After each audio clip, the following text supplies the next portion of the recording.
So your book will go into this a bit. Sure. Okay, you'll detail it. Oh yeah, it's not going to be it's not going to be a Howard Stern tell-all. Because you're the muddy waters of comedy. I just been around, and it's fun stuff, and a lot of the stuff that happened on the Stern Show was just great fun. It's it's not dirt. It's just it's fun, and even the stuff people know from a different point of view, from a different angle. I'm sure Babe Ruth tells a story different than Lou Gehrig tells a story about the same baseball game. Oh, absolutely. And I'm not comparing myself to Babe Ruth or Lou Gehrig. No. I think you could. I think you could be the Lou Gehrig. 2,130 consecutive games. 2,130 consecutive jokes. And the only reason I say that is because, unfortunately, Eddie Murphy's very well known. Or fortunately for him, God bless him, he's very well known. But that's what I'm saying is there's some people who are always influencing an entire body of people. No, he when he was 15, he used to say, "I'm going to be bigger than the Beatles." He's a Long Island Freeport boy. Yeah, sure. Yeah. He's great. I'm going to be bigger than the Beatles. Okay. He was from, what's it called? Freeport. Right next to Freeport. What's it called? Wyandanch. No. What's next to Freeport? Roosevelt. He's from Roosevelt. Okay. And just those were great days. Great days. It's funny because I used to always play songs at the end of my act. And I keep meaning, I've been trying to get a hold of him because one day he came up to me after my show and he said, Jack, I got 5 favorite songs and 3 of them are yours.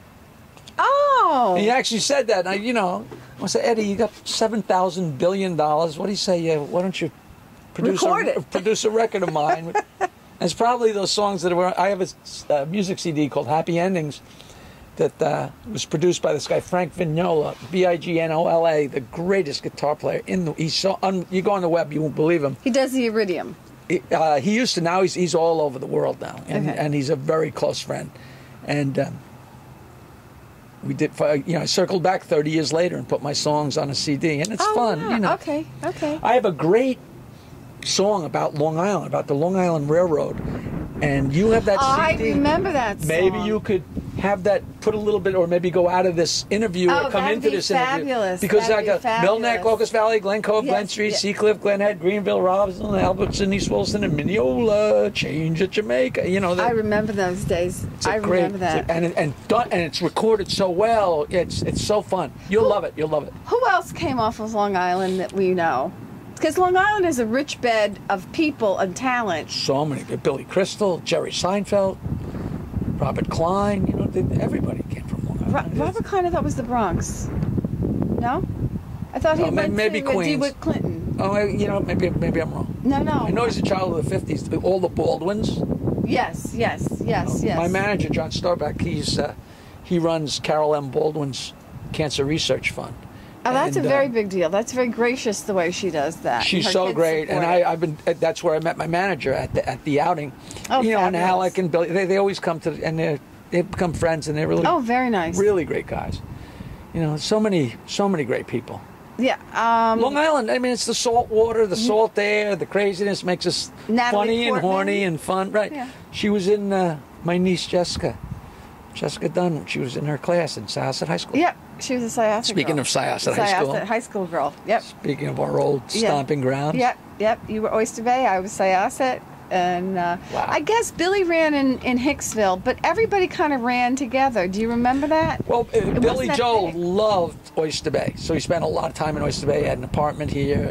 We'd get, we'd play softball and everybody'd get drunk. I was in Michigan for the years he was here, but I was home on the summers, And then all of a sudden, boom, he went to the moon.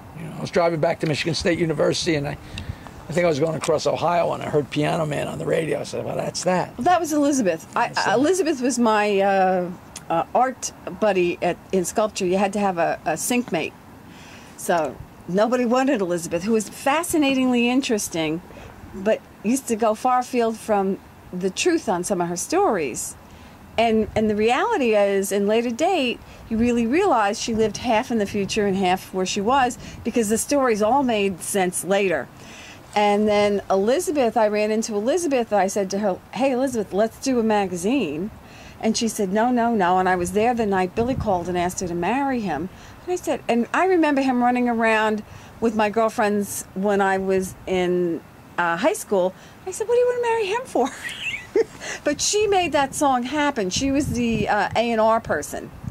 Yeah, a lot of people have always given her the credit for that. She really did, because he had gotten screwed over by, I don't know the details. No, neither do I. But she made that particular event happen, and that was but he is a phenomenal talent, and she had the understanding of that type of talent, or he was going to be a phenomenal talent no matter what.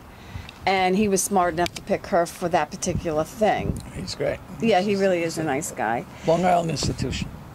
Well, we used to see him up and down the road in Bayville all the time. Remember, he used to come in and do all the clubs, Yeah, he's the local guy.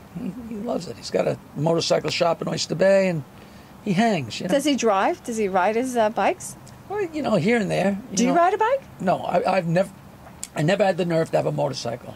I quit drinking 10 years ago, so I shouldn't be afraid. But I was always afraid, that I would have a few beers and think I was fine. You know what I mean? Like a car at least would roll to a stop, So, oh, yeah, you were smart enough to know.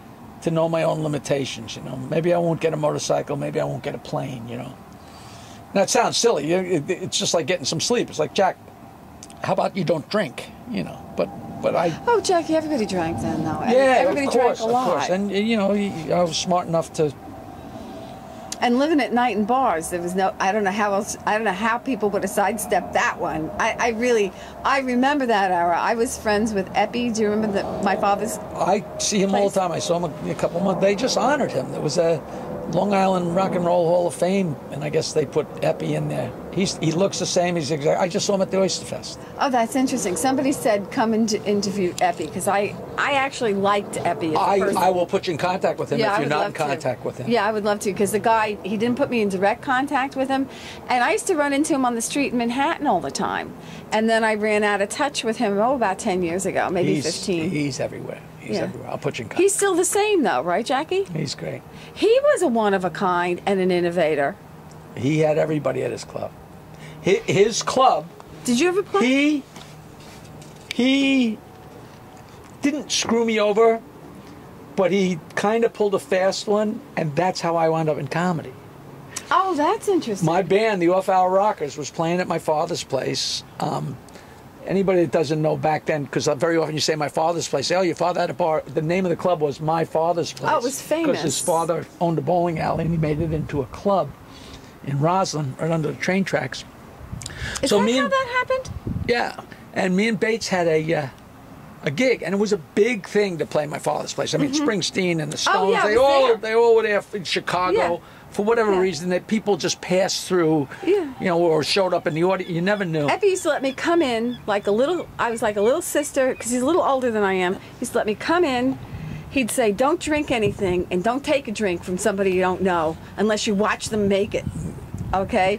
And I used to have access to backstage, and... Yeah, and downstairs was great. Yeah. You just meet everybody. So it was a big thing for a little local group like us. We were just two guys. In fact, I just found out that one of the guys that played with us just for a little while, this guy David Graham, wrote a song for a group called Mr. Big, called You're Too Good For Me, or You're Too Sweet. I'm ashamed I don't know what it is, but he's been living off it for 30 years. It's amazing what the power of a song. So we had a gig at my father's place, so we're excited. So we tell all our friends and relatives and our following, which was it 20 people, was it 200 people? I don't even remember.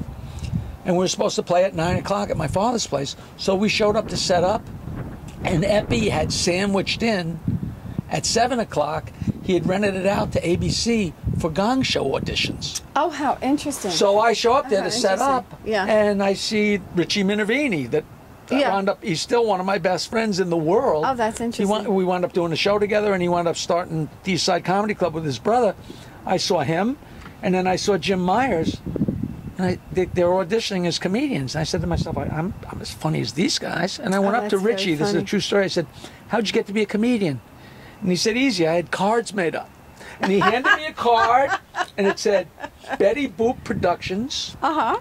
And it was Betty Patterson, who was Patty Smythe's mother. Oh, okay. Who was a promoter.